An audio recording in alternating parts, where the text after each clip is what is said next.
आज का टॉपिक है retaining wall foundation reinforcement detail. किस तरह से इसको डिजाइन किया गया है। ये तो एक सेक्शन है, जिस तरह के एक तरफ का व्यू है, लेकिन इसको हम चेक करते हैं कि कितने एरिया में इसको डिवाइड करेंगे और किस हिसाब से इसकी कटिंग बार और बेंडिंग होगी। हमारी जो लेंथ होगी वो 18 मीटर 98 सेंटी है। इसके ऊपर हमने डिवाइड करना है किस हिसाब से वो स्पेसिंग वो जितनी भी है वो कटिंग बार और एल बार जितना भी इस्तेमाल होगा उसके ऊपर हमारी आज डिटेल से बात होगी। इस तरह से हम स्टील फिक्सिंग करेंगे। सबसे पहले हमने bottom reinforcement plan Y traction को चेक करते हैं।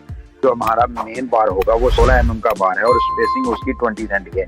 96 पीस इसके आएंगे जो लेफ्ट साइड से लेके राइट तक चलते जाएंगे। जिस तरह ये मेंशन भी किया गया है, लाइन 18 मीटर 83 सेंटी है। इसकी दोनों तरफ 7-7 सेंटी इसका कवर दिया गया है। इसी हिसाब से हम चेक करते हैं कि नेक्स्ट हमारी जो थिकनेस है उसका भी ख्याल करेंगे कि क्योंकि उसके हिसाब से हमें चेयर प्रोवाइड करनी है। मेन बार के बाद बॉटम रिइंफोर्समेंट प्लान जो एक्सट्रैक्शन, मेन बार के बाद हमारा जो B2 का आएगा, B1 के बाद B2 स्टील प्रोवाइड किया जाएगा। ये स्टैगर्ड बार है और इसके 18 पीस आएंगे और 12 mm का बार होगा और इसकी स्पेसिंग जो है वो 20 सेंटी है।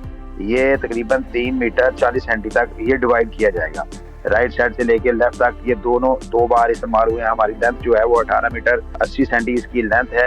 ये स्टैगर्ड बार इसकी कैसे होगा कि एक तरफ जो लेंथ है वो 8 मीटर 10 सेंटी की है और दूसरी तरफ जो हमारी लेंथ है वो 11 मीटर 35 सेंटी की है।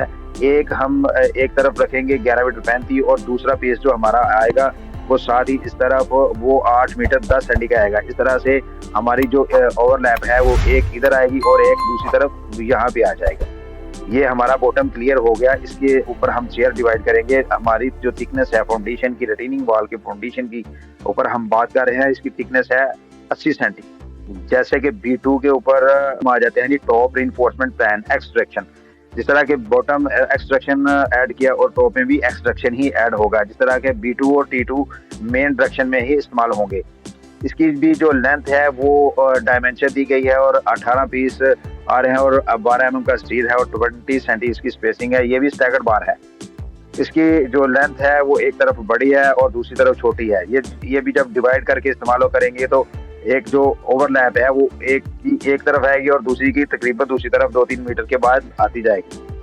और इसके बाद हम बात करते हैं next last foundation retaining wall foundation reinforcement के ऊपर बात कर रहे हैं और हमारा जो T1 का स्टील होगा वो top reinforcement plan Y direction. जिस तरह से बॉटम वाई डायरेक्शन के ऊपर आएगा सबसे पहले B1 और T1 भी सेम डायरेक्शन के ऊपर इस्तेमाल होगा। इसके भी 192 पीस हैं और ये जो हमारा टॉप का बार आ रहा है वो 16 mm का बार है और इसकी स्पेसिंग जो है वो 10 सेंटी है। हमारा बॉटम के स्टील की जो स्पेसिंग थी वो 20 सेंटी थी। हमारे टॉप की जो स्पेसिंग है वो 10 सेंटी आ रही है और दोनों तरफ 65 सेंटी का जाविया दिया गया है क्योंकि हमारी जो थिकनेस है वो 80 सेंटी है। दोनों तरफ जो कवर छोड़ के हम ये डिवाइड करके इसको एल को प्रोवाइड करेंगे। हम इसी डायमेंशन को दे के ही इसकी कटिंग और बेंडिंग करेंगे। और फाउंडेशन रिइंफोर्समेंट कंप्लीट होने के फौरी तौर पे के बाद हम स्टार्टर बार जो वॉल के लिए इस्तेमाल करेंगे वो भी हमें फाउंडेशन कंक्रीट करने से पहले ही प्रोवाइड करने होंगे ताकि हमारा जो रिटेनिंग वॉल का वॉल के ऊपर जो रिइंफोर्समेंट है वो हम कंप्लीट कर सकें। नेक्स्ट हमारा टॉपिक होगा कि रिटेनिंग वॉल की रिइंफोर्समेंट और डायमेंशन और कटिंग बार और बेंडिंग बार के ऊपर।